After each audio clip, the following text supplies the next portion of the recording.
శ్రీరాముడి పట్టాభిషేకంలో సీతాదేవి హనుమంతుడికి ప్రేమతో ఒక ముత్యాల హారాన్ని ఇస్తుంది. ఆ ముత్యాల హారాన్ని హనుమంతుడు ఒక్కొక్క పూసని తీసి కొరుకుతూ ఉంటాడు.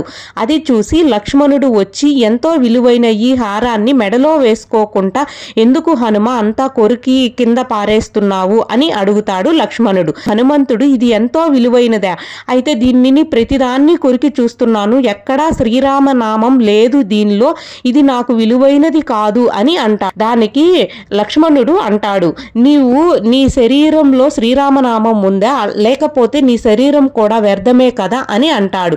అప్పుడు ఒక్కసారిగా పైకి లేచి హనుమంతుడు ఛాతిని చీలుస్తాడు. చీలవగా శ్రీరామ రామ రామ అనే నామం వినిపిస్తుంది. శ్రీరాముడు సీతాదేవి కూడా కనిపిస్తారు. అది చూసి అక్కడ ఉన్న వాళ్ళు అందరూ కూడా ఆశ్చర్యపోతారు. మీకు గనక ఈ వీడియో నచ్చితే జై శ్రీరామ్ అని కామెంట్ చేయండి. మీ ఫ్రెండ్స్కి కూడా షేర్ చేయండి. Thank you.